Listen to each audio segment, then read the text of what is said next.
गाड्या दिसू नाही, गर्दी दिसू नाही. 10-20 गाड्या होत्या, 25 गाड्या होत्या.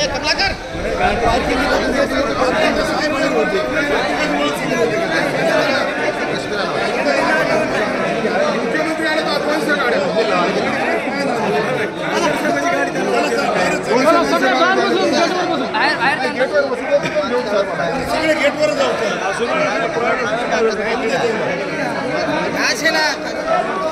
चला चला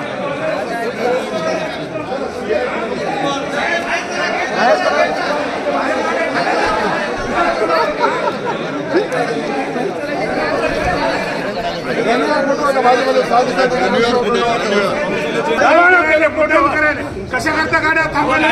संजय राऊतची भीती काय एवढी आमच्या नेत्याला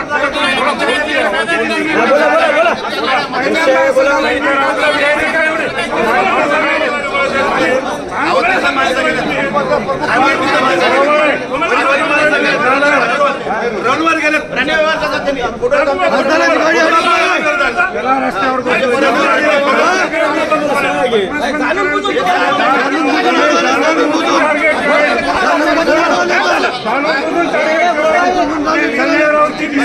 बदमाशपणा करायला जाणून बुजून टार्गेट करायला.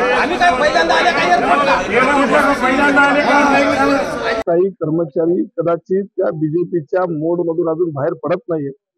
त्यांच्या वरचा बडगा जे बीजेपीचा आहे तो कायम त्यांच्यावर माझ्या मनाने डोक्यात आहे.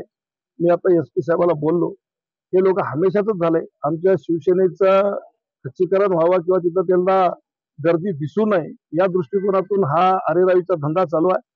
हे आम्ही सहन करणार नाही. आणि याच गोष्टीसाठी मी आता SP साहेबाशी बोललो. SP साहेब आता माणसं पाठवत आहेत, आम्ही बघतो काय ते. पण कमर्शियल एअरपोर्ट असताना हा ठीक आहे, आम्ही मान्य करतो या मधामध्ये जाण्यासाठी त्याला प्रोटोकॉल लागतो. नक्की त्याच्या आमच्या जिल्हा प्रमुखाकडून किंवा संपर्क प्रमुखाकडून नावं दिली पाहिजेत. पण पार्किंग मध्ये येण्यासाठी कोणालाही मज्जाव करता येणार नाहीये. पण अशा प्रकारचा मज्जाव हे सगळ्याला करत असल्यामुळे माझी सुद्धा मी गाडी बाहेरच थांबून माझी गाडी एक गाडी मी इथं संजय राऊत साहेबाला आणण्यासाठी मी रिसिव्ह करण्यासाठी पाठवली होती.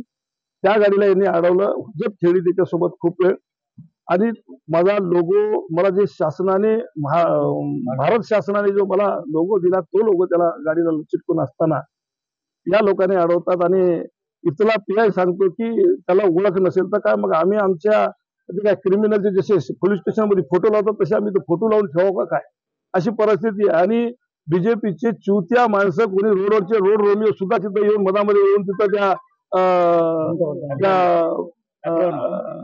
रनवेवर जाऊन फोटो काढतात. हे कोणता प्रोटोकॉल आहे? म्हणजे त्यांना कोणत्याही गोष्टीची मुभा आहे.